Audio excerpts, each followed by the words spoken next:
نو په دغه حواله باندې پښتونخوا ملي عوامي ګوند هغه د دې لپاره هلې ځلې کوي. بیا دا چې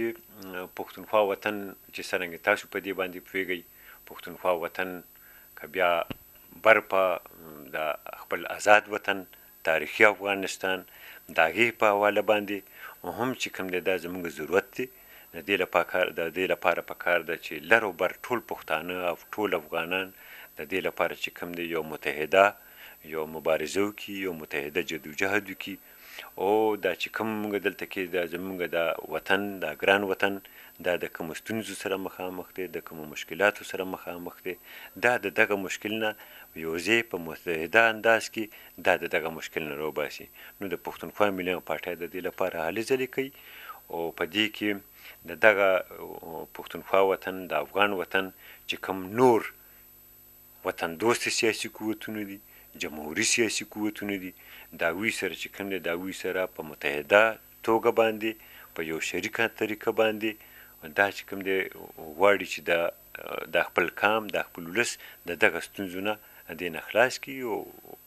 د خپل وطن د یو خوشحاله او د یو سوکاله ژوند سره مخامخ کړي. د دې لپاره پښتونخوا ملي عوامي ګوند د دې لپاره مبارزه کوي. ارباب صاحب، د خیبر پښتونخوا په هکله ستاسې د ګوند او ستاسو نظر سره؟ نو محترم نسیم خان وروره،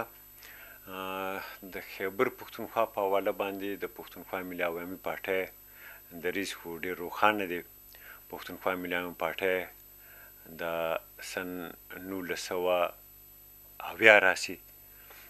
چې کله خان شهید عبدالصمد خان سکزي د پښتونخوا نیشنل عوامي ګوند د هغوی تادو یې کېښودو، بنیاد یې کېښودو. او دا د پښتونخوا کلمه دا یې د پاکستان په سیاست کې معرفي کړه په لومړي ځل باندې. او د دې لپاره د پښتونخوا نیشنل عوامي ګوند د هغې بنیاد کېښودو چې په پاکستان کې دا خواره واره پښتونخوا وطن د مختلفې برخې دا سره په یو انتظامي وحدت کې په یو صوبه کې په هغې کې راجمع کړي چې هغه خپل قومي شناخت هم ترلاسه کړي د پښتونخوا په نامه باندې. نو یقینا دا د خیبر پښتونخوا دا چې موږ ته کوم دا قومي شناخت راکړی شوی دی دا موږ د ټول پښتون قام لپاره د ټول افغان ملت لپاره دا موږ چې کوم دی دا یو ډېر لوی زیری ګڼو. دا زموږ د ټول پښتانه د ټول افغانانو دا د هغوی یو ډېر لوی کامیابي ده چې د دې لپاره زموږ مشرانو زموږ دلته کې د پښتون قومي تحریک ځوانانو، کارکنانو، ملګرو د ډېر وخت راسې مبارزې کړي دي، د دې لپاره ډېر قربانیانې ورکړي دي. دا د هغه ټولو قربانیانو د هغه ټولو مبارزو دا د هغې چې کوم دی دا د هغې یو ثمر دی چې دا د هغې په نتیجه کې موږ ترلاسه کړی دی. په دې باندې زه د خپل ځان لخوا نه، زه د خپل ګوند د پښتونخوا ملي عوامي پارټۍ د چیرمین محترم مشر محمود خان سکزي لخوا نه خپل ټول پښتنو ورونو ته، خپل ټول افغانانو ته، هغوی ته خپل ټول وطندارو ته هغوی ته د زړه له کومې مبارکي ورته وایم. او په دې باندې خوشحالي ښکاره کوو چې دا زموږ د خپل د صوبې په حواله باندې دلته کې قومي شناخت هم ترلاسه کړو. البته پښتونخوا ملي عوامي پارټي په دغه موقع باندې دا ضروري ګڼم چې دا یو خبره هم ښکاره کوم چې اوس هم زموږ د وطن یو څه برخې هغه چې کوم دی هغه اوس هم زموږ د خیبر پښتونخوا نه، زموږ د صوبې نه بهر چې کوم دی ساتلی کېږي. دا جنوبي پښتونخوا برخه دا اوس هم چې کوم دی د بلوچستان په نامه باندې یادېږي، بلوچستان په ایالت کې شامله ده. دغه رنګ زموږ دوه ډېرې مهمې ضلعې د اټک او د میاوالي هغه په پنجاب صوبه کې شاملې دي. د ګلګت او بلتستان چې کوم دی هغه سیمه هغه موږ نه په یو بېل انتظامي وحدت کې ساتلی کېږي. دغه رنګ زموږ منځنی پښتونخوا چې د باجوړ نه واله تر جنوبي وزیرستانه پورې دا اووه قبایلي جنسیانې دا زموږ د صوبې نه، زموږ د ایالت نه د هغې نه بېل ساتلی کېږي. نو پښتونخوا ملي عوامي پارټي په دغه وخت کې موږ دا ضروري ګڼو چې خپل قام ته، خپل ولس ته دا ورته ور په ګوته کړو چې موږ به تر هغې پورې باید موږ خپله مبارزې ته موږ دوام ورکړو چې تر څو پورې موږ د پښتونخوا وطن دا ټولې دا برخې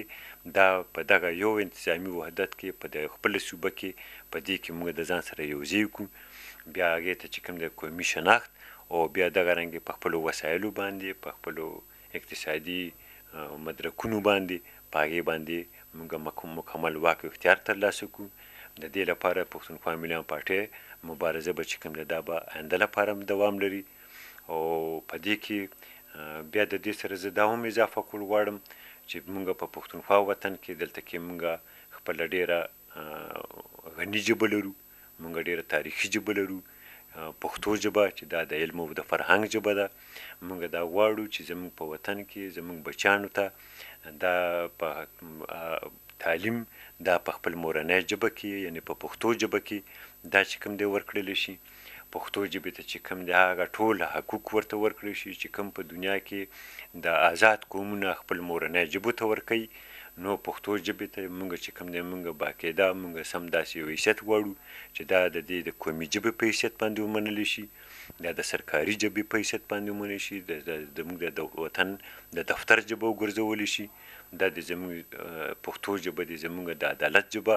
دغه رنګ زموږ د تعلیمي ادارو ژبه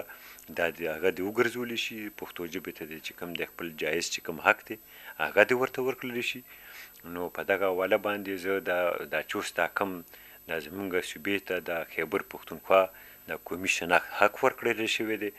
دا زه دا ګڼم چې دا زموږ د دغه مختلف حقوقو لپاره چې کوم دی دا به زموږ چې کوم دی یو ډېر ښه زیری دی چې موږ به انشاءالله تعالی اوس نور هم لا په ډېر ښه طریقه باندې موږ به دا نور دا خپل دا چې کوم زموږ حقوق لا پاتې دي زموږ کومې مسلې زموږ کوم مشکلات لا پاتې دي هغه به هم چې کوم دی موږ انشاءالله تعالی